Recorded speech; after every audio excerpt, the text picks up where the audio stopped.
जय श्री राम, जय हनुमान, जय माता दी। श्रीमद् देवी भागवत पुराण की जय।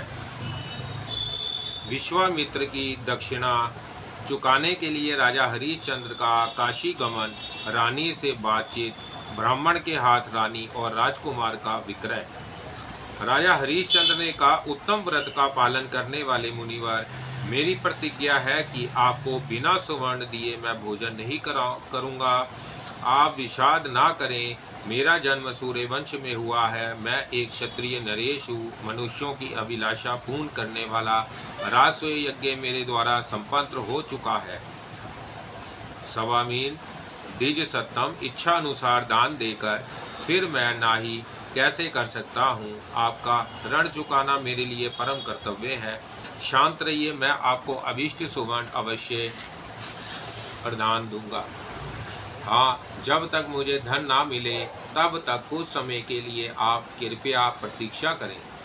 विश्वामित्र बोले, राजन, फिर तुम्हें धन कहाँ से मिलेगा?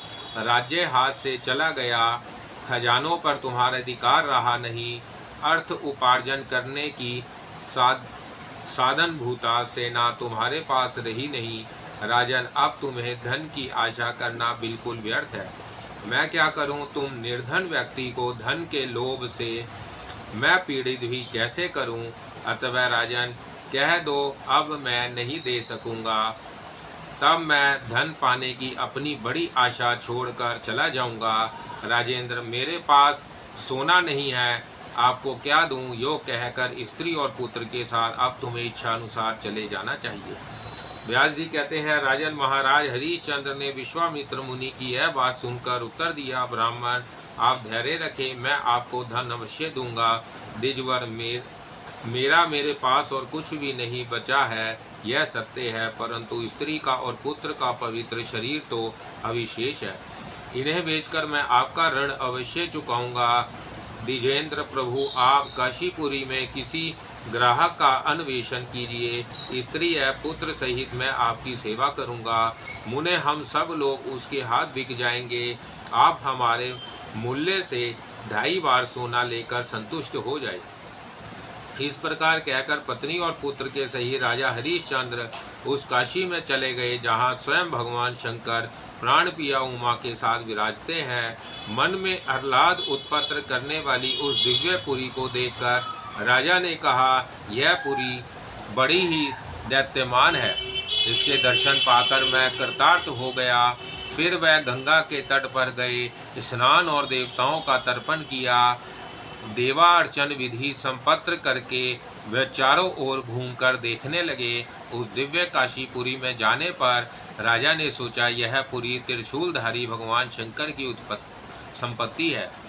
दुख से अधीर होकर अत्यंत घबराए हुए राजा हरिश्चंद्र पैदल ही चलकर नगर में प्रविष्ट हुए थे। रानी साथ ही काशीपुरी में प्रवेश हो जाने पर महाराज का मन कुछ अस्वस्थ सा हो गया। इतने में दक्षिणा पाने की अभिलाषा रखने वाले मुनिवर विश्वामित्र सामने उपस्थित हो गए। मुनि को देखकर महाराज हरिश्चंद्र ने विनय पूर्वक नम्रता प्रदर्शित करते हुए दोनों हाथ जोड़ लिए और कहा, मुने, यह मेरे प्राण पुत्र और प्रिय पत्नी सबके सब सेवा में उपस्थित है। इनमें से जिससे आपका काम सध सके उसे ही आप शीघ्र ही स्वीकार कर लीजिए।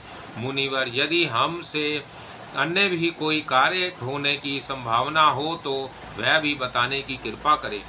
विश्वामित्र बोले, राजन, तुम्हारा कल्याण हो। आज महीना पूरा हो रहा है। तुम्हें यदि अपनी प्रतिज्ञा याद हो तो प्रतिशुद्ध दक्षिणा देने का अभी प्रयास करो।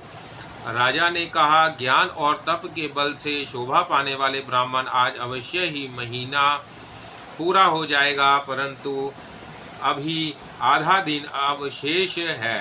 तब तक आप प्रतीक्षा करें, दूसरे दिन ना रुकिएगा। विश्वामित्र बोले, राजन, ऐसा ही हो, मैं फिर आ जाऊंगा, परंतु यदि उस समय भी तुम ना दे सके तो मैं तुम्हें शाप दे दूंगा। जब यूं कहकर विश्वामित्र चले गए तब राजा हरिश्चंद्र ने सोचा, जिसे देने की प्रतिज्ञा कर चुका हूँ वह दक्षिणा इन मुनि को मैं कैसे चुकाऊं? कहाँ से मेरे धनी मानी मित्र मिल जाए अथवा इतनी संपत्ति ही मुझे कहाँ मिल जाए। किसी दुर्जन व्यक्ति के पास यदि धन का संग्रह भी हो तो मैं उससे मांगूं कैसे? धर्मशास्त्रों में राजाओं के लिए निश्चित रूप से 3 वृत्तियां बताई गई हैं, अर्थात मांगना राज्य का कर्तव्य नहीं है, और यदि दक्षिणा चुकाए बिना ही प्राण त्याग दूं तो ब्राह्मण की वृत्ति अपहरण करने के कारण कुछ मुझ अत्यंत अधम एवं पापी को कीड़े की योनि में जाना पड़ेगा, अथवा मैं प्रेत हो जाऊंगा।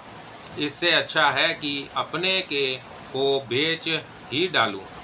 सूत जी कहते हैं, राजा हरिश्चंद्र व्याकुल होकर नीच मुख लिए हुए सोच रहे थे। उनकी स्थिति अत्यंत दयनीय थी। उस समय राजी गर्म श्वास लेते हुए गदगद वाणी में उनसे कहने लगी, महाराज चिंता छोड़कर अपने सत्य धर्म का पालन कीजिए, क्योंकि सत्य रूप धर्म से बहिष्कृत मनुष्य प्रेत के समान त्याज्य समझा जाता है। पुरुष व्याघ्न अपने सत्य वचन का पालन करना परम श्रेष्ठ धर्म है। पुरुष के लिए इससे बढ़कर कोई धर्म नहीं है। जिसकी बात मिथ्या हो उसके अग्निहोत्र, वेदाध्ययन और दान आदि की सभी क्रियाएं निष्फल हो जाती हैं। धर्मशास्त्रों में कहा गया है कि विवेकी पुरुषों के उदार में जैसे सत्य परम कारण है, वैसे ही दुराचारियों के पतन में असत्य है। 100 अश्वमेध को राजसूय यज्ञ करने के पश्चात एक बार झूठ बोल देने से राजा को सर से च्युत हो जाना पड़ा था। राजा हरिश्चंद्र ने कहा, गजगामिनी वंश की वृद्धि करने वाला यह पुत्र विराजमान है ही, अतः जो भी इच्छा हो कहो, मैं उसे करने के लिए तैयार हूँ। रानी ने कहा, राजन आपकी वाणी असत्य नहीं होनी चाहिए। पुरुषों की स्त्रियां पुत्र प्रसव कर देने पर सफल हो जाती हैं, अतः अब मुझे धन लेकर दूसरे को दे दे और उसी वित्त से ब्राह्मण की दक्षिणा चुकाने की कृपा करें। व्यास जी कहते हैं, राजन पत्नी की यह बात सुनकर राजा हरिश्चंद्र अचेत हो गए। फिर मूर्छा दूर होने पर अत्यंत दुखी होने के कारण विलाप करते हुए कहने लगे, भद्रे यह बहुत ही दुखद विषय है जो तुम्हारे मुख से ऐसी बातें निकल रही हैं। तुम्हारे मुस्कान भरे वचन क्या मुझ पापी को याद नहीं है? हाँ शुचि स्मृते, मैं तुमको बेच डालूं, तुम्हें ऐसी बात नहीं करनी चाहिए। भामिनी, तुम यह अप्रिय वचन कैसे कह रही हो? राजन, स्त्री के बेचने की बात सामने आने पर महाराज हरिश्चंद्र के धैर्य का बांध टूट गया। उपयुक्त बातें कहकर वह भूमि पर गिर पड़े और उन्हें मूर्छा आ गई। उन्हें पृथ्वी की गोद में मूर्छित पड़े देखकर राजकुमारी के दुख की सीमा नहीं रही। उसने पतिदेव से करुणापूर्वक यह वचन कहा, महाराज, यह किसकी असावधानी से उत्पन्न हुआ संकट सामने उपस्थित हो गया, जिसके परिणाम स्वरूप आज आप दरिद्र की भांति शरणार्थी होकर धरती पर पड़े हैं। जिन्होंने करोड़ों की संपत्ति ब्राह्मणों को सुगमता पूर्वक दे डाली, वह ही पृथ्वी पर शासन करने वाले मेरे पतिदेव आज पृथ्वी पर पड़े हैं। हाँ, महान दुख की बात है देव, इन नरेश ने तुम्हारा कौन सा अभिप्राय कार्य कर दिया जिससे रूठकर तुमने इंद्र और उपेंद्र की तुलना करने वाले महाराज के जीवन में ऐसी दयनीय दशा उपस्थित कर दी। इस प्रकार कहकर रानी भी मूर्छित हो पृथ्वी पर गिर पड़ी। स्वामी के दुख का भार उन्हें असह्य हो गया था, उससे वह अत्यंत संताप्त थी। उस समय कुमार रोहित भूख से कष्ट पा रहा था। उसने माता और पिता की ओर देखकर कहा, पिताजी मुझे अत्र दीजिए, माता मुझे भोजन दो, मुझे बहुत जोर से भूख लगी है, मेरी जीभ सूखी जा रही है। राजन, इतने में महान तपस्वी विश्वामित्र आ पहुँचे। वह क्रोध में यमराज की तुलना कर रहे थे। अपना दक्षिणा संबंधी धन मांगने के लिए उनका आना हुआ था। मुनि को देखकर राजा हरिश्चंद्र को मूर्छा आ गई। वह पुनः पृथ्वी पर गिर पड़े। तब विश्वामित्र ने जल के छींटे देकर उनसे यह वचन कहा, राजेंद्र, उठो और अपनी अभीष्ट दक्षिणा देने का प्रयत्न करो, क्योंकि ऋणियों का ऋण भय प्रतिदिन बढ़ता ही रहता है। मुनि ने ठंडे जल के जो छींटे दिए थे, उससे होश में आकर उन्होंने विश्वामित्र की ओर देखा। तब द्विजवर विश्वामित्र कुपित होकर आश्वासन देने के साथ ही राजा से कहने लगे। विश्वामित्र ने कहा, राजन, तुम्हें यदि धैर्य अविष्ट हो तो मुझे दक्षिणा देने की कृपा करो। कारण सत्य के प्रभाव से ही सूर्य तपते हैं, सत्य के ऊपर ही पृथ्वी स्थित है, सत्य पर परम धर्म की मान्यता निर्भर है, तथा स्वर्ग की प्रतिष्ठा भी सत्य से ही है। यदि 100 अश्वमेध यज्ञ और सत्य तराजू के पृथक पृथक पलड़े पर रख दिए जाएं, तो उन 100 अश्वमेध यज्ञों से एक सत्य ही बढ़ जाएगा। परंतु इन सब बातों के कहने सुनने से मुझे क्या प्रयोजन? मुझे तो तुम तुरंत मेरी दक्षिणा दो। राजन, यदि तुमसे दक्षिणा ना मिली तो देखो, सूर्य के अस्ताचल पधारते ही मैं तुम्हें अवश्य शाप दे दूंगा। इस प्रकार कहकर विश्वामित्र चले गए। भय से घबराए हुए राजा हरिश्चंद्र के दुख का पार नहीं रहा। सूत जी कहते हैं, इसी समय की बात है, वेद के पारगामी एक ब्राह्मण अपने घर से बाहर निकले। बहुत से ब्राह्मणों की मंडली उनके साथ थी। उस समय वह तपस्वी ब्राह्मण इधर ही आ रहे थे। उन्हें सामने स्थित देखकर रानी ने महाराज हरिश्चंद्र से धर्म और अर्थ से युक्त वचन कहा। प्रभु, ब्राह्मण 3 वर्णों के पिता कहे जाते हैं। पिता के धन का पुत्र अधिकार होता ही है, यह बिल्कुल निश्चित है। अतः मेरी सम्मति है कि इनसे कुछ धन के लिए प्रार्थना की जाए। राजा हरिश्चंद्र ने कहा, सुमध्य में, मैं क्षत्रिय हूँ, मुझे दान लेना अभिष्ट नहीं है। मांगना ब्राह्मणों के लिए ही शोभा देता है, ना कि क्षत्रियों के लिए।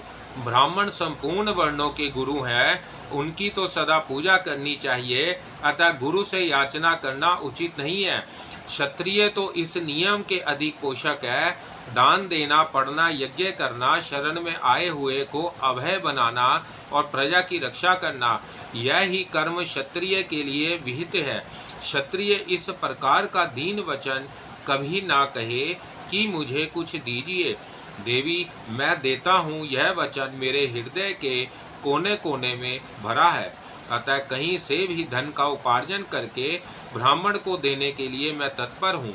पत्नी ने कहा, स्वामिन, काल के प्रभाव से पुरुष के सामने सम और विषम परिस्थिति आया करती है। काल ही मनुष्य को अपमानित और सम्मानित कराता है। पुरुष के दाता और मांगता होने में इस काल की ही महिमा है। एक विधान एवं शक्तिशाली ब्राह्मण राजा पर कुपित हो जाए, फलस्वरूप राजा को राज्य से निकल जाना पड़े और वह सुख से हाथ धो बैठे। देखिए, यह सब काल की ही तो करतूत है। राजा बोले, तीखे धार वाली तलवार से जीव के 2 टुकड़े हो जाना ठीक है, परंतु सम्मान का परित्याग करके दीजिए दीजिए कहना मैं उचित नहीं समझता। माँ भागे, मैं क्षत्रिय हूँ, किसी से कुछ भी मांग नहीं सकता, बल्कि अपने बाहुबल से उपार्जित धन देने के लिए मैं सदा तत्पर हूँ। पत्नी ने कहा, महाराज, यदि आपका मन याचना करने में समर्थ नहीं है तो मैं आपकी संपत्ति हूँ। इंद्र सहित देवताओं ने न्यायपूर्वक मुझे आपको सौंपा है। आप स्वामी बनकर मुझे आज्ञाकारिणी पत्नी की रक्षा में सदा तत्पर रहे हैं। अतः महाधूते, अब आप मेरा मूल्य लेकर गुरु विश्वामित्र की दक्षिणा चुका दीजिए। राजन, पत्नी की बात सुनकर महाराज हरिश्चंद्र के दुख का पारा नहीं रहा। महान कष्ट है, महान कष्ट है, यूं कहकर वह रो पड़े। तब रानी ने उनसे फिर कहा, आप मेरी यह प्रार्थना स्वीकार करने की कृपा कीजिए, अन्यथा ब्राह्मण के शाप रूपी अग्नि से भस्म हो जाने पर पुनः नीच योनि में जन्म लेना पड़ेगा। जुआ खेलने, शराब पीने, राज्य बढ़ाने तथा भोग भोगने के लिए तो आप ऐसा करते ही नहीं हैं। अतः मेरे सहयोग से गुरु की दक्षिणा चुकाकर आप अपने सत्य व्रत रूपी धर्म को सफल बनाइए। व्यास जी कहते हैं, राजन, रानी के द्वारा बारंबार प्रेरित किए जाने पर राजा हरिश्चंद्र ने कहा, भद्रे, मैं अत्यंत निष्ठुर होकर तुम्हें बेचने की बात स्वीकार करता हूँ। यदि ऐसे परम निर्दय वचन कहने के लिए तुम्हारी वाणी तत्पर है तो जिसे नीच से नीच व्यक्ति भी नहीं कर सकते, वह जनंधे काम मेरे द्वारा होने जा रहा है। इस प्रकार कहकर महाराज हरिश्चंद्र नगर में चले गए। वहां तमाशा दिखाने का एक स्थान निश्चित था, वहीं अपनी धर्मपत्नी को उन्होंने बैठा दिया। उस समय महाराज की आंखों से आंसू गिर रहे थे, कंठ रुका जाता था। वह बार बार लोगों को संबोधित करके बोले, नागरिकों, आप सब लोग मेरी बात सुनने की कृपा करें। मेरी यह पत्नी मुझे प्राणों के समान प्रिय है, परंतु यदि किसी को इससे दासी का काम लेने की आवश्यकता हो तो कहे, मैं जो भी उचित धन पा सकूं उतने में यह तुरंत बिक सकती है। वहां पर बहुत से विद्वान पुरुष थे। उन्होंने राजा से पूछा, अजी पत्नी को बेचने के लिए आए हुए तुम कौन हो? राजा बोले, आप लोग पूछते हैं कि तुम कौन हो, तो सुनिए, मैं मानवा रहित एक महान क्रूर व्यक्ति हूँ, अथवा मुझे कठोर राक्षस भी कहा जा सकता है। तभी तो ऐसे नीच कर्म में मेरी प्रवृत्ति हुई है। व्यास जी कहते हैं, राजन, यह शब्द सुनकर विश्वामित्र बूढ़े ब्राह्मण का रूप धारण करके अस्मात सामने उपस्थित हो गए और बोले, मैं धन देकर इस दासी को खरीदने के लिए तैयार हूँ, अतः मुझे दे दो। मेरे पास अपार धनराशि है। मेरी स्त्री परम सुकुमारी है, वह घर का काम नहीं संभाल सकती, अतः इसे मुझे दे दो। मैं दासी को स्वीकार करता हूँ, परंतु इसके लिए मुझको कितना धन देना पड़ेगा? यूं ब्राह्मण के कहने पर महाराज हरिश्चंद्र का मन दुख से अस्त व्यस्त हो गया। वह कुछ भी बोल नहीं सके। ब्राह्मण ने कहा, तुम्हारी स्त्री के कर्म, अवस्था, रूप और शील के अनुसार यह धन देता हूँ, स्वीकार करो और इसे मुझे सौंप दो। धर्मशास्त्रों में स्त्री और पुरुषों का मूल्य जो निर्दिष्ट है वह इस प्रकार है, यदि स्त्री 32 लक्षणों से संपन्न, कार्यकुशल तथा शील एवं गुणों से युक्त हो तो उसका मूल्य 1 करोड़ मुद्रा होता है। यदि यह सभी शुभ लक्षण पुरुष में हो तो उसका मूल्य 1 अरब मुद्रा हो जाता है। ब्राह्मण की यह बात सुनकर राजा हरिश्चंद्र महान दुख से व्याप्त हो जाने के कारण चुप हो गए। उनके मुख से कोई भी बात नहीं निकल सकी। तब ब्राह्मण ने राजा के सामने मृग चर्म पर धन रखकर रानी के केशों में हाथ लगाया और उसे खींचना आरंभ कर दिया। रानी बोली, अरे अभी मुझे छोड़िए, जब तक मैं पुत्र को देख ना लूं तब तक क्षमा करें, क्योंकि विप्र फिर मुझे इस पुत्र का दर्शन दुर्लभ हो जाएगा। तदंतर पुत्र से कहा, बेटा देख, आज मैं तेरी माता दासी बन गई। राजपुत्र, अब तू मेरा स्पर्श मत करना, कारण मैं तेरे छूने योग्य नहीं रही। तब वह बालक माता को संकटग्रस्त देखकर अम्बा कहता हुआ दौड़ पड़ा। उसकी आंखों से जल की धाराएं गिरने लगी। तब कौवे के पंख के समान काले केश वाला वह राजकुमार रानी का वस्त्र पकड़कर गिरते पड़ते साथ जाने लगा।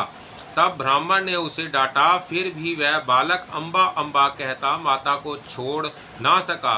रानी ने कहा, नाथ, आप मुझ पर कृपा करके इस बालक को भी खरीद लीजिए, क्योंकि मैं खरीदी हुई होने पर भी इसके बिना सुचारू रूप से आपका कार्य सिद्ध नहीं कर सकूंगी। प्रभु, मैं मंद भागिनी हूँ, अतः मुझ पर इस प्रकार की कृपा अवश्य करें। सूत जी कहते हैं, उसी तरह बालक के मूल्य का धन भी सामने एक वस्त्र पर पुनः फेंक कर माता सहित राजकुमार को ब्राह्मण ने खरीद लिया। दोनों एक से हो गए। फिर बड़े हर्ष के साथ रानी को लेकर ब्राह्मण तुरंत अपने घर की ओर चल दिए। उस समय रानी की स्थिति बड़ी दयनीय थी। उसके नेत्र जल से गए थे। उसने जाते समय राजा की प्रदक्षिणा की और दोनों घुटनों के सहारे झुककर प्रणाम किया। साथ ही वह यह वचन बोली, यदि मैंने दान दिया हो, यज्ञ किया हो तथा मेरे व्यवहार से ब्राह्मण तृप्त हो, तो उस पुण्य के प्रभाव से यह महाराज हरिश्चंद्र मुझे पुनः शीघ्र पति रूप से प्राप्त हो जाए।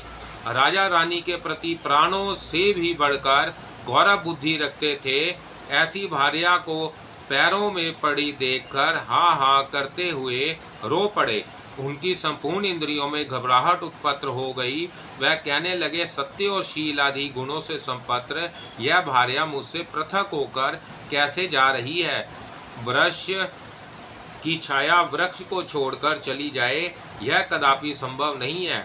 इस प्रकार परस्पर धनिष्ठ प्रणय प्रकट करके रानी से कहने के पश्चात राजा ने पुत्र के प्रति यह वचन कहा, बेटा तू मुझे छोड़कर कहाँ जाएगा? फिर मैं किस दिशा में जाऊंगा और कौन मेरा दुख दूर करेगा?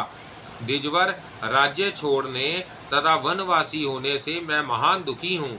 पुनः पुत्र वियोग भी कष्टप्रद हो रहा है।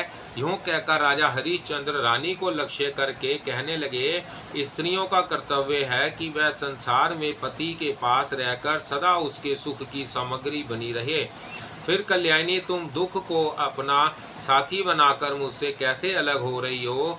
ईशवाकु के पुनित वंश में मेरा जन्म हुआ है। मेरे पास राज्योचित संपूर्ण सुख की सामग्रियां थी। आज मुझे ऐसे पति को पाकर भी तुम दासी बन रही हो। देवी, मैं पुराण और इतिहास के विषाद वाक्य का अनुसरण करके कहता हूँ कि ऐसे शोक रूपी अथाह समुद्र में मुझ डूबे हुए व्यक्ति का अब कौन उद्धार करेगा? सूत जी कहते हैं, तदंतर राजश्री हरिश्चंद्र के सामने ही बड़ा कठोर व्यवहार करते हुए रानी और राजकुमार को ले जाने के लिए विप्रवर तत्पर हो गए। स्त्री और पुत्र को मुनि की प्रेरणा से जाते हुए देखकर राजा के दुख की सीमा नहीं रही। व्यास जी कहते हैं, राजन, इस प्रकार हरिश्चंद्र विलाप कर रहे थे। इतने में ब्राह्मण आँख से ओझल हो गए। उसी समय महान तपस्वी मुनिवर विश्वामित्र आ पहुँचे। शिष्य साथ था। निष्ठुर स्वभाव वाले मुनि देखने में बड़े ही क्रूर प्रतीत होते थे। विश्वामित्र बोले, राजन महाबाहो, यदि तुम्हारे हृदय में सत्य की तनिक भी मान्यता है तो उस समय राजसूय यज्ञ की दक्षिणा का जो वचन दिया था वह पूर्ण करो। हरिश्चंद्र ने कहा, निष्पाप राजेंद्र, मैं आपको प्रणाम करता हूँ। राजसूय यज्ञ के अवसर पर मैंने जो प्रतिज्ञा की थी वह आपकी दक्षिणा तैयार है, इसे स्वीकार कीजिए। विश्वामित्र बोले, राजेंद्र, कहाँ से मिला हुआ यह धन दक्षिणा में दिया जा रहा है? जिस प्रकार तुमने धन उपार्जन किया वह स्पष्ट बताओ। राजा ने कहा, उत्तम व्रत का पालन करने वाले विप्रवर, इसे कहने से क्या प्रयोजन है? निष्पाप महाभाग, इसके सुनने से तो और शोक ही बढ़ रहा है। ऋषि बोले, राजन, मैं दूषित द्रव्य नहीं लेता, मुझे पवित्र धन ही मिलना चाहिए। अतः द्रव्य आने का यथार्थ मार्ग मुझे अवश्य बताओ। राजा ने कहा, मुने, मैंने अपनी परम साध्वी स्त्री को 1 करोड़ मुहर लेकर बेच दिया है। मेरे पुत्र का नाम रोहित है, उसे बेचने पर मुझे 10 करोड़ मुहर मिल गए हैं।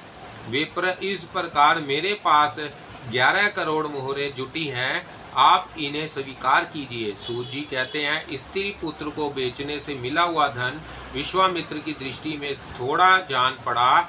अतः क्रोध में भरकर वह शोककुल महाराज हरिश्चंद्र से कहने लगे।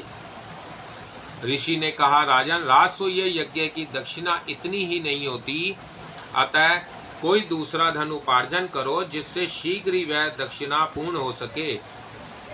स्वाद धर्म का पालन करने से विमुख राजा, तुम मेरी इस दक्षिणा को इतने में ही चूक जाने के योग्य मानते हो तो अभी मैं अपना परम बल प्रकट करता हूँ। देखो, मैं एक परम पवित्र अंतकरण वाला तपस्वी ब्राह्मण हूँ। मैंने श्रेष्ठ ग्रंथों का शुद्ध अध्ययन किया है, तपस्या की है, मेरे पास सभी शक्तियाँ हैं। राजा ने कहा, भगवान, मैं इसके अतिरिक्त भी दक्षिणा दूंगा, परंतु कुछ समय की प्रतीक्षा कीजिए। अभी मैंने पुत्र और स्त्री को ही बेचा है, मैं स्वयं तो अभी शेष हूँ। विश्वामित्र बोले, राजन, दिन का यह 4था पहर व्यतीत हो रहा है, मेरी प्रतीक्षा का अंतिम समय यही है। जय श्री राम, जय हनुमान, जय माता दी। श्रीमद् देवी भागवत पुराण की जय। हरिश्चंद्र का चंडाल के साथ बिक कर विश्वामित्र की दक्षिणा चुकाना और चंडाल के आज्ञानुसार शमशान घाट का काम संभालना। व्यास जी कहते हैं, राजन, हरिश्चंद्र से इस प्रकार के करुणा शून्य एवं निष्ठुर वचन कहकर क्रोधी विश्वामित्र ने उपस्थित संपूर्ण दक्षिणा ले ली और वह वहां से चल पड़े। विश्वामित्र के चले जाने पर राजा के कष्ट की सीमा नहीं रही। वह बारंबार सांस खींचते हुए नीचा मुंह करके उच्च स्वर से कहने लगे, मैं धन से बिक जाने वाला होने के कारण प्रेत बन गया हूँ। मुझसे जिसका दुख दूर हो सके वह अभी सूर्य के चौथे पहर में रहते ही मुझसे बात कर ले। इतने में धर्म चंडाल का रूप धारण करके वहां आ गए। उस चंडाल के शरीर से दुर्गंध फैल रही थी। उसके बड़े बड़े दांत थे, बड़ी हुई दाढ़ी थी, भयंकर छाती थी। वह अत्यंत निर्दय प्रतीत होता था। उस अत्यंत नीच पुरुष की आकृति काले रंग की थी। उसका लंबा पेट था, शरीर में चर्बी लगी थी। वह हाथ में एक पुरानी छड़ी लिए था। मृत व्यक्तियों की मालाएं उसकी शोभा बढ़ा रही थी। चंडाल ने कहा, मैं तुम्हें दास के पद पर नियुक्त करना चाहता हूँ। एक नौकर की मुझे विशेष आवश्यकता है। बताओ तुम्हारे लिए कितना मूल्य देना चाहिए। व्यास जी कहते हैं, राजन, उस चंडाल का वेश बड़ा ही डरावना था। उसके अंग अंग में निर्दयता भरी थी। इस प्रकार के दुराचारी चंडाल को बात करते देखकर महाराज हरिश्चंद्र ने उससे पूछा, अजी तुम कौन हो? चंडाल बोला, राजेंद्र, मैं एक चंडाल हूँ। यहाँ सब लोग मुझे परवीर कहते हैं। तुम सदा मेरी आज्ञा में रहो। मृत व्यक्ति का कफन लेना तुम्हारा काम है। इस प्रकार चंडाल ने जब राजा हरिश्चंद्र से कहा तब वह उसके प्रति बोले, मेरा तो ऐसा विचार है कि ब्राह्मण अथवा क्षत्रिय इनमें से कोई भी मुझे अपना दास बना ले। व्यास जी कहते हैं, महाराज हरिश्चंद्र चंडाल से क्यों यूँ बातें कर ही रहे थे कि तपोनिधि विश्वामित्र वहां आ पहुँचे। उनकी आंखें क्रोध से चढ़ी हुई थी। उन्होंने राजा से क्रूरतापूर्वक कहा, यह चंडाल तुम्हारे मन के अनुसार धन देने के लिए तैयार है, फिर तुम इससे लेकर मेरी यह अवशेष रकम क्यों नहीं चुका देते? राजा ने कहा, भगवान कौशिक, मैं अपने को सूर्यवंश में उत्पन्न समझता हूँ, अतः धन के लोभ से चंडाल की दास्तां मैं कैसे जाऊँगा? विश्वामित्र बोले, यदि तुम स्वयं चंडाल के हाथ बिक कर उससे प्राप्त हुआ धन मुझे नहीं दोगे तो मैं तुम्हें अभिशाप दे दूंगा। चंडाल अथवा ब्राह्मण किसी से भी लेकर तुम मेरी दक्षिणा की रकम अभी चुका दो। इस समय चंडाल के सिवा दूसरा कोई भी व्यक्ति तुम्हें धन दे सकता है और धन पाए बिना मैं जाऊंगा नहीं, यह निश्चित है। मनु जेंद्र, यदि तुम अभी मेरा धन नहीं दोगे तो दिन के चौथे पहर की आंधी घड़ी और बीत जाने पर मैं शाप रूपी अग्नि से तुम्हें भस्म कर दूंगा। व्यास जी कहते हैं, राजन, उस समय महाराज हरिश्चंद्र मृतक के समान नितेष्टा हो गए। उनके धैर्य का बाण टूट चुका था। प्रसत्र होइए योग कहते हुए उन्होंने विश्वामित्र के दोनों चरण पकड़ लिए। हरिश्चंद्र ने कहा, विप्रेश, मैं आपका अत्यंत दुखी सेवक हूँ। मेरी स्थिति बड़ी दयनीय है। विशेषता यह है कि मैं आपका भक्त भी हूँ। चंडाल के संपर्क में रहना मेरे लिए महान कष्टप्रद है, अतः मुझ पर कृपा कीजिए। शेष धन चुकाने के लिए मैं आपके अधीन होकर सेवा कार्य संपन्न करूँगा। मुनिवर, आपका ही सेवक बनकर रहूँगा और मेरा कार्य आपकी इच्छा पर निर्भर रहेगा। विश्वामित्र बोले, महाराज, बहुत ठीक ऐसा ही हो, तुम मेरे ही सेवक बन जाओ, परंतु राजन, शर्त यह है कि तुम्हें सदा मेरी आज्ञा का निर्विरोध पालन करना होगा। व्यास जी कहते हैं, राजन, विश्वामित्र के इस प्रकार कहने पर राजा हरिश्चंद्र का मुरझाया हुआ मुख प्रसन्नता से खिल उठा। उन्होंने समझा कि मेरा पूजन हुआ है। वह विश्वामित्र से कहने लगे, पवित्र अंतकरण वाले द्विजवर, मैं आपकी आज्ञा का निरंतर पालन करूंगा, इसमें कोई संशय नहीं है। आज्ञा दीजिए, आपका कौन सा कार्य संपन्न करूं? विश्वामित्र ने कहा, चंडाल, आओ, तुम मेरे इस नौकर का क्या मूल्य दोगे? अब मूल्य लेकर इसे मैं दे देता हूँ, तुम स्वीकार कर लो, क्योंकि मुझे नौकर से कोई प्रयोजन नहीं है, मैं तो धन चाहता हूँ। व्यास जी कहते हैं, राजन, जब विश्वामित्र ने इस प्रकार कहा तब चंडाल के मन में प्रसन्नता छा गई। उसने तुरंत निकट आकर मुनि से कहा। चंडाल बोला, प्रयाग की सीमा 10 योजन के विस्तार में है। विप्रवर वहाँ की भूमि को रत्नमयी बनाकर मैं आपको दे दूंगा। आपने इसे बेचकर मेरा महान दुख दूर कर दिया। व्यास जी कहते हैं, राजन तदंतर चंडाल ने सोना, मणि और मोतियों से युक्त हजारों प्रकार के रत्न द्विज श्रेष्ठ विश्वामित्र को दिए तथा उन्होंने स्वीकार कर लिए। राजा हरिश्चंद्र का मुंह किंचित मात्र भी उदास नहीं हुआ। उन्होंने धैर्य धारण करके यह मान लिया कि विश्वामित्र मेरे स्वामी है, यह चाहे जो कर सकते हैं, बस मुझे तो वही कार्य करना है जिसे करने के लिए वह आज्ञा दे देंगे। ठीक उसी समय आकाशवाणी हुई, महाराज तुम दक्षिणा देकर रण से मुक्त हो गए। इसके बाद राजा हरिश्चंद्र के मस्तक पर आकाश से पुष्पों की वर्षा होने लगी। इंद्र सहित संपूर्ण शक्तिशाली देवता महाराज को बार बार धन्यवाद देने लगे। अत्यंत आनंद में भरकर राजा हरिश्चंद्र ने विश्वामित्र से कहा। राजा बोले, महामते, मेरे माता पिता और बंधु आप ही हैं, क्योंकि क्षण भर में ही आपने मेरे रण रूपी बंधन को काट दिया। आपकी कृपा से अब मैं उरण हो गया। महाबाहु, आपका वचन मेरे लिए कल्याणप्रद है। कहिए कौन सा कार्य संपन्न करूं? इस प्रकार राजा हरिश्चंद्र के कहने पर उनके प्रति विश्वामित्र बोले। विश्वामित्र ने कहा, राजन, आज से इस चंडाल की आज्ञा का पालन करना तुम्हारा परम कर्तव्य है। अब तुम कल्याण हो। यों कहकर विश्वामित्र ने धन ले लिया और वह वहाँ से चल पड़े। चंडाल की आज्ञा से हरिश्चंद्र का शमशान घाट पर जाना। शौनक ने पूछा, परम आदरणीय सूत जी, चंडाल के घर जाकर राजा हरिश्चंद्र ने क्या किया? आप मेरे इस प्रश्न का शीघ्र उत्तर देने की कृपा कीजिए। सूत जी कहते हैं, द्विजवर विश्वामित्र के चले जाने पर चंडाल का मन पर सत्र से खिल उठा। उसने विश्वामित्र को निश्चय रकम दे दी और राज्य को बांध लिया। तुम फिर झूठ बोलोगे, यो कहकर उस चंडाल ने राजा हरिश्चंद्र को डंडे से मारा।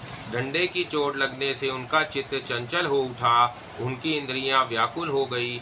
प्रिय बंधुओं का वियोग तो उनके हृदय को संताप्त कर ही रहा था। चंडाल ने उन्हें अपने घर ले जाकर कारागार में डाल दिया और स्वयं शांत चित्त होकर वह सो गया।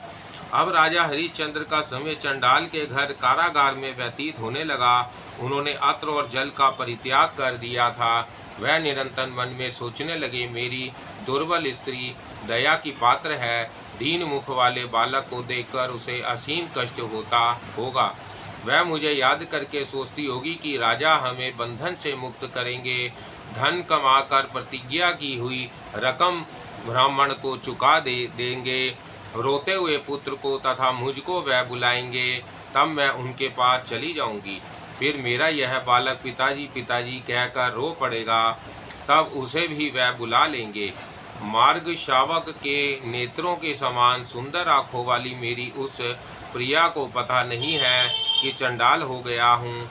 राज्य मेरे हाथ से निकल गया, इष्ट मित्र सब अलग हो गए।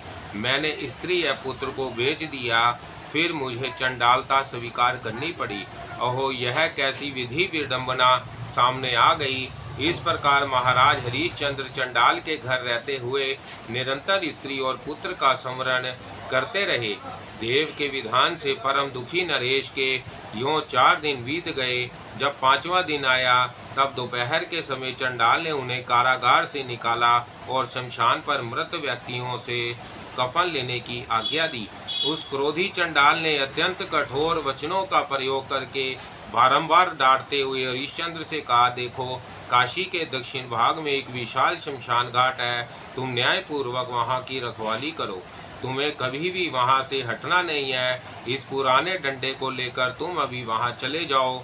तुम्हें भली भांति घोषित कर देना चाहिए कि यह दंड महाबाहु परवीर का है। सूत जी कहते हैं, शौनक चंडाल की आज्ञा पाकर महाराज हरिश्चंद्र कफन लेने के लिए शमशान घाट पर चले गए। वह शमशान घाट काशीपुरी के दक्षिण भाग में था। वहाँ मुर्दे जलाए जाते थे। अत्यंत दुर्गंधित धुआं निकलता रहता था। सर्वत्र भयंकर चित्कार होता था। सैकड़ों सियार अड्डा बनाए हुए थे। गिद्धों और गीदड़ों से सारा स्थान भरा था। सर्वत्र मुर्दे ही मुर्दे दिखाई पड़ते थे। चारों ओर हड्डियां बिखरी पड़ी थी। दुर्गंध का पार नहीं था। आध जले मुर्दे के मुंह दांतों से बड़े विवस्त लग रहे थे। मृतकों के बंधु बांधव चिल्लाते थे, जिससे वहाँ भीषण कोलाहल मचा रहता था। पुत्र मित्र बंधु भाई वत्स एवं प्रिया को संबोधित करके मनुष्य कहते, हाँ आज तुम हमें छोड़कर जा रहे हो। कुछ लोग दादा नाना पिता पोता और बंधु बांधवों को लक्ष्य करके कहते, हाँ कहाँ चले गए, आने की कृपा करो। प्राणियों के इन हृदय विदारक शब्दों से वहाँ का सभी स्थान सदा भरा रहता था। मांस मज्जा मेद के जलते समय सोए सोए की ध्वनि निकलती थी। अग्नि में से चट चटाने का भयंकर शब्द होता था। उस समय भय उत्पन्न करने वाला वह शमशान घाट ऐसा जान पड़ता था मानो प्रलय काल ही सामने उपस्थित हो। राजा हरिश्चंद्र मुर्दों को देखने के लिए इधर उधर घूमने लगे। उनके संपूर्ण शरीर पर मैल जम गई थी। यत्र तत्र दौड़ते हुए वह भी छड़ी के समान ही प्रतीत होते थे। इस शव से यह मूल्य मिला, पुनः उससे मूल्य मिलेगा, यह मेरा है, यह राजा का और यह चंडाल का। इस प्रकार की दुस्तर व्यवस्था में राजा व्यस्त रहने लगे। उनके शरीर पर एक ही पुराना वस्त्र था जिसमें बहुत सी गांठें पड़ी थी। एक गुदड़ी उनके पास थी। हाथ पैर मुंह और उधर चिता की राख एवं धूल से दूषित थे। हाथ की उंगलियां तरह तरह के मांस रुधिर और मज्जा से सनी थी। अनेक प्रकार के मुर्दों के ही प्रबंध में व्यस्त रहने के कारण उनकी भूख शांत हो गई थी। ना वह दिन में सोते थे और ना रात में ही। इस प्रकार महाराज हरिश्चंद्र के 12 महीने 100 वर्ष के समान बीते।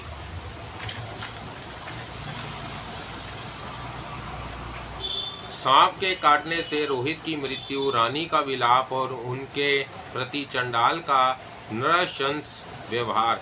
सूत जी कहते हैं, शौनक एक समय की बात है, राजकुमार रोहित खेलने के विचार से बाहर चला गया। उसके साथ बहुत से लड़के भी थे। खेलने के पश्चात वह कुशा उखाड़ने लगा। अपनी शक्ति के अनुसार जड़ और अग्रभाग से युक्त बहुत से कोमल कुश उसने उखाड़े। इससे मेरे गुरुदेव प्रसन्न होंगे, यों कहकर दोनों हाथों से यत्न पूर्वक उसने कुशा उखाड़ी। उत्तम लक्षण वाली समिधाएं और कुशा का उसके पर्याप्त संग्रह कर दिया। अग्निहोत्र के लिए आदर पूर्वक पलाश की लकड़ियां भी उसने तोड़ ली।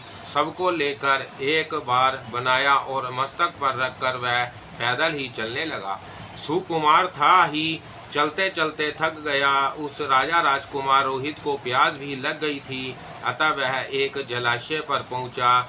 जल के समीप जमीन पर बोझ उतार कर उसने रख दिया। इच्छा अनुसार जल पीकर कुछ समय तक विश्राम किया।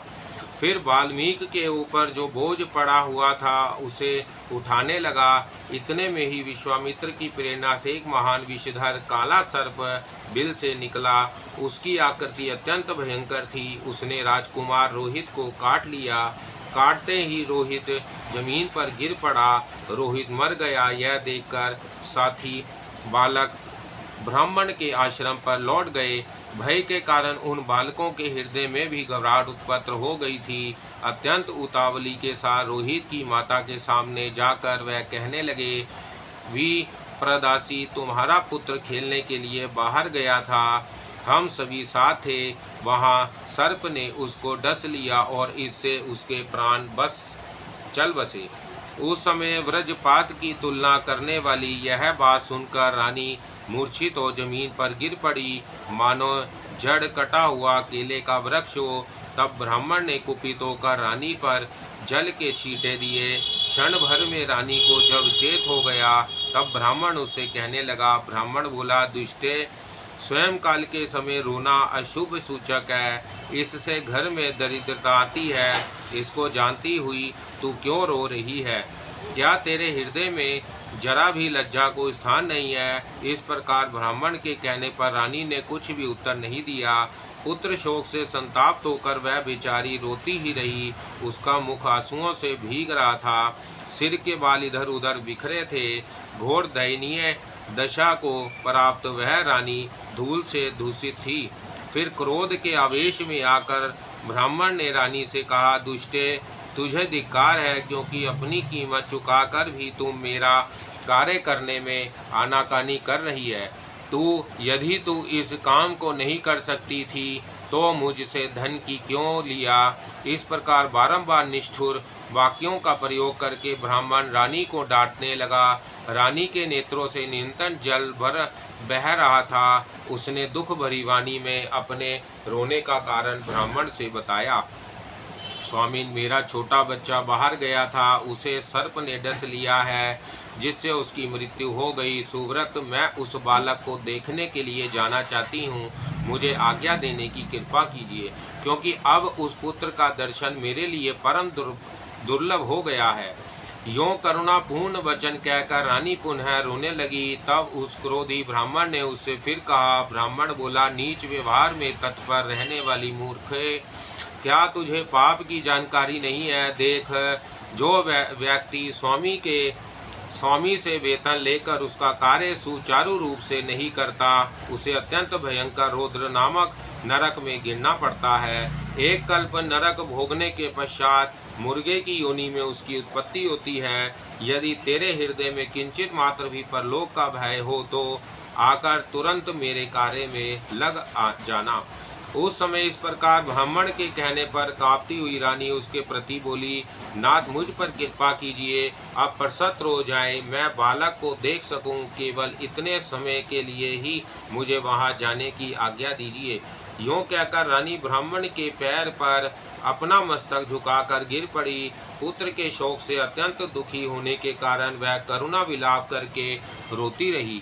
तदंतर रोष से आंखें लाल करके वह क्रोधी ब्राह्मण रानी से पुनः कहने लगा। ब्राह्मण बोला, तेरे पुत्र से मुझे क्या प्रयोजन? तू पहले घर का काम कर। क्या तू मेरे कोड़ों से ताड़ित करने वाले क्रोध को नहीं जानती? इस प्रकार ब्राह्मण के कहने पर रानी धैर्यपूर्वक उसके घर का काम करने लगी। पैर दबाने, तेल मालिश करने आदि कार्यों के संपादन में आधी रात का समय व्यतीत हो गया। तब ब्राह्मण ने रानी से कहा, अब तू पुत्र के पास जा सकती है, उसका दाह आदि संस्कार करके बहुत शीघ्र लौट आना, जिससे मेरे घर के किसी भी कार्य में बाधा उपस्थित ना हो। तब रानी अकेली ही उस आधी रात के समय रोती बिलखती पुत्र के पास चली गई। अपने मृत बालक को देखकर शोक से उसका हृदय संताप्त हो उठा। वह ऐसी जान पड़ती थी मानो झुंड से अलग हुई मृगी अथवा बिना बछड़े की गो हो।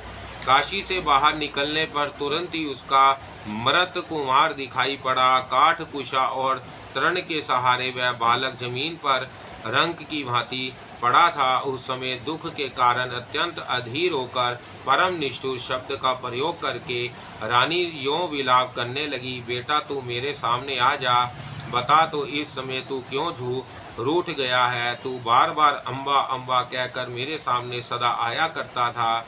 यों कहकर रानी कुछ डग आगे बढ़ी और मूर्छित होकर मृत पुत्र के ऊपर गिर पड़ी। फिर चेत होने पर उसने दोनों हाथों से बालक को पकड़ लिया। उसके मुख से अपना मुख सटाने के पश्चात अत्यंत हृदय विदारक शब्दों का प्रयोग करके वह फूंक मार कर रोने लगी। हाथों से मस्तक और छाती पीट कर वह इस प्रकार करुणा विलाप कर रही थी, हाँ पुत्र, हाँ शिशु, हाँ बस, हाँ मेरे सुकुमार बच्चे, तू कहाँ चला गया? हाँ राजन, आप कहाँ चले गए? भला अपने इस बालक को देख ले। प्राणों से भी बढ़कर प्रेम भाजन पुत्र आज मर कर जमीन पर पड़ा है। फिर वह रानी कहीं बालक के प्राण लौट तो नहीं आए, इस भावना से मृत पुत्र का मुँह निहारने लगी। जब मुख की चेष्टा से मालूम हो गया कि जीवित नहीं है, तब पुनः मूर्छित होकर गिर पड़ी। चेत होने पर उसने पुनः हाथ से बालक का मुंह पकड़ लिया और कहा, बेटा इस भयंकर निंद्रा का त्याग कर दे, शीघ्र जग जा। आधी रात में भी अधिक समय व्यतीत हो गया। सैकड़ों सियार बोल रहे हैं। भूत प्रेत पिशाच और डाकनी आदि के झुंड से भर भयंकर आवाज श्रवण गोचर हो रही है। सूर्यास्त होते ही तेरे सभी मित्र घर चले गए, केवल तू ही यहाँ कैसे रह गया? सूत जी कहते हैं, शौनक, इस प्रकार विलाप करने के बाद दुर्बल शरीर वाली वह रानी फिर यूं कहकर रोने लगी, हाँ शिशु, तू निरा बालक है। हाँ सुकुमार वत्स, तुझे लोग रोहित कहते हैं।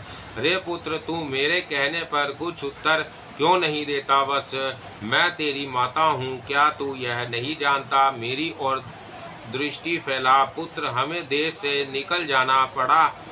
राज्य की सत्ता हाथ से चली गई। पति देव ने मुझे दूसरे के हाथ भेज दिया और मैं दासी के काम में नियुक्त हो गई। इतनी विपत्तियों का सामना करके भी मैं केवल तुझे देखकर अपना जीवन काटती थी। बेटा, तेरे जन्म के समय ब्राह्मणों ने भविष्य की बात बताई थी। उन्होंने कहा था कि यह बालक दीर्घायु, पृथ्वी का शासक, पुत्र पौत्र से संपन्न, शूरवीर, दानी, पराक्रमी, ब्राह्मण, गुरु एवं देवता का उपासक, माता पिता से प्रेम रखने वाला, सत्यवादी और जितेंद्रिय होगा। पुत्र, उनके ये सभी वचन इस समय अस्त हो रहे हैं। वत्स, तेरे हाथ के तलवे में चक्र, मछली, छत्र, श्रीवत्स, स्वास्तिक, ध्वजा, कलश एवं चवर आदि के चिन्ह तथा अन्य भी जो शुभ लक्षण विद्यमान है, वह सब के सब इस समय निष्फल सिद्ध हो रहे हैं।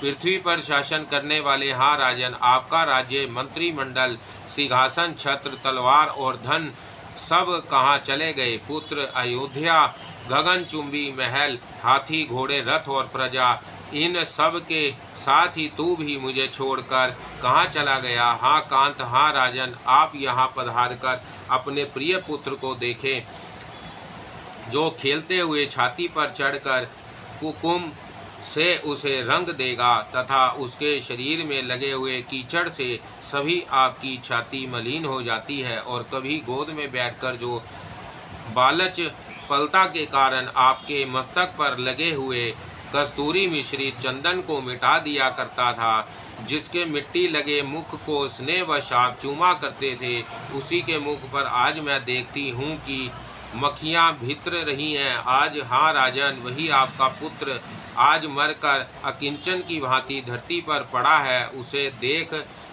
तो ले। हाँ दे, पूर्व जन्म में मेरे द्वारा कौन ऐसा कुकर्तव्य हो गया कि उसके फल भोग का मैं अंत नहीं पा रही हूँ? हाँ पुत्र, हाँ शिशु, हाँ वत्स, हाँ मेरे सुंदर सुकुमार। इस प्रकार रानी उच्च स्वर से विलाप कर रही थी। रोने के शब्द नागरिकों के कान में पड़े, उनकी नींद उच्च गई। अत्यंत आश्चर्य में पड़कर वह दौड़े हुए रानी के पास आए। नागरिकों ने कहा, तुम कौन हो? यह बालक किसका है? और तुम्हारे पति देव कहाँ है? रात के समय निर्भीकता पूर्वक तुम अकेली ही कहाँ से आकर रो रही हो? इस प्रकार कहने पर रानी के मुंह से नागरिक किंचित मात्र उतर ना पा सके। तब रानी के प्रति नागरिकों के मन में संदेह उत्पन्न हो गया। डर के कारण उनके शरीर के रोंगटे खड़े हो गए। हाथ में आयुध लेकर वह परस्पर कहने लगे, निश्चय ही यह स्त्री नहीं है, क्योंकि इसके मुख से कोई भी बात नहीं निकलती। अवश्य यह बालकों को खा जाने वाली पिशाची है, अथवा यत्न करके इसे मार डालना चाहिए। यदि कोई आदरणीय स्त्री होती तो इस घोर रात्रि में जहाँ बाहर रहती ही क्यों हो ना हो, यह पिशाची किसी के पुत्र को खाने के लिए ही यहाँ ले आई है। यूँ आपस में परामर्श करके कुछ लोगों ने तुरंत रानी के केश पकड़ लिए, कुछ अन्य व्यक्तियों ने रानी की दोनों भुजाएं पकड़ ली तथा कितनों के हाथ रानी के गले में भिड़ गए। राक्षसी, अब तू नहीं जा सकेगी, यूँ कहकर बहुत से शास्त्रधारी नागरिक रानी को घसीटकर चंडाल के स्थान पर ले गए और उसे चंडाल को सौंप दिया। साथ ही कहा, चंडाल, यह बच्चों को खा जाने वाली राक्षसी है, हमने इसे बाहर देख लिया है, तुम अभी कहीं बाहर ले जाकर इसे मार डालो। तब चंडाल ने रानी को देखकर कहा, मैं इसे जानता हूँ, बहुतों के मुख से इसकी चर्चा होती है, पराये लोगों के बच्चों को यह खा जाया करती है, परंतु इसके पहले किसी ने भी इसे देखा नहीं। आप लोगों ने इसे पकड़कर बहुत सी पुण्य कमाया है, आपकी कीर्ति जगत में सदा रहेगी। अच्छा, अब आप लोग सुखपूर्वक यहाँ से पधारे। जो मनुष्य गौ, ब्राह्मण, स्त्री और बालक का वध करता हो, सुवर्ण चुराता हो, आग लगाता हो, रास्ता रुदाता हो, शराब पीता हो, गुरु की शैया पर सोता हो तथा श्रेष्ठ पुरुषों का विरोध करता हो तो उसका वध करने में से पुण्य होता है। ऐसे कार्य में तत्पर रहने वाली ब्राह्मण की स्त्री को भी मार डालने में दोष नहीं लगता, अतः इसका वध मेरे लिए योग्य ही है। इस प्रकार कहकर चंडाल ने मजबूत बंधनों से रानी को बांध दिया, फिर उसके केश पकड़कर रस्सियों से बुरी तरह चोट पहुंचाई। इसके पश्चात चंडाल ने कठोर वचन का प्रयोग करके हरिश्चंद्र को बुलाया और उनसे कहा, रे दास, तू बिना कुछ विचारे इस दुराचारिणी स्त्री का तुरंत वध कर डाल। चंडाल का यह वचन व्रजपात की तुलना कर रहा था। उसे सुनकर स्त्री वध की आकांक्षा से राजा हरिश्चंद्र का शरीर कांप उठा। उन्होंने चंडाल से कहा, मैं इस काम के करने में समर्थ हूँ, मुझे कोई अन्य कार्य करने की आज्ञा दीजिए। इसके सिवा आपके कहे हुए असाध्य कार्य को भी मैं कर डालूंगा। राजा हरिश्चंद्र की यह बात सुनकर चंडाल ने उनसे यह वचन कहा, अरे तुम डरो मत, तलवार लेकर इसे मार डालो, क्योंकि इसका वध पुण्यप्रद है। बालकों को भय पहुंचाने वाली इस राक्षसी की कभी भी रक्षा नहीं करनी चाहिए। चंडाल की उपयुक्त बात सुनकर राजा ने उत्तर दिया, जिस किसी प्रकार से भी स्त्री की रक्षा करनी चाहिए, स्त्री को कभी भी मारना नहीं चाहिए, क्योंकि धर्मपरायण मुनियों का कथन है कि स्त्री का वध करना महान पाप है। जो पुरुष जानकर अथवा अनजान में भी स्त्री की हत्या कर देता है, उसे महाभयंकर रौरव नामक नरक में गिरकर यातना भोगनी पड़ती है। चंडाल ने कहा, अरे इतना कहने सुनने की कोई आवश्यकता नहीं है। बिजली के समान चमकने वाली है तीखी तलवार पड़ी है, इसे हाथ में ले ले, क्योंकि जिस एक के मार डालने पर बहुतों के सुखी होने की संभावना हो, उसकी हिंसा निश्चय ही पुण्यप्रद होती है। यह दुष्ट संसार में बहुत से बच्चों को खा चुकी है, अतः इसको तुरंत मार डालना चाहिए। इसके मरने पर जगत की एक अशांति समाप्त हो जाएगी। राजा बोले, चंडाल राज, मैं जीवन पर्यंत कभी भी स्त्री वध करने की प्रतिज्ञा कर चुका हूँ, अतः इस स्त्री वध रूपी घोर कार्य के लिए मेरे द्वारा प्रयत्न नहीं हो सकता।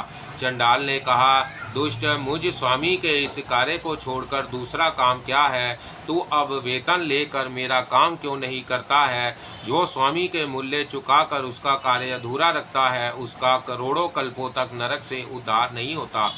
राजा बोले, चंडाल नाथ, मुझे कोई दूसरा कार्य करने की आज्ञा दीजिए, चाहे वह कितना ही कठिन हो। आप अपने शत्रु का परिचय दे, मैं तुरंत उसे मार डालूंगा। उसे मारकर पृथ्वी आपको सौंप दूंगा, इसमें कोई संशय नहीं है।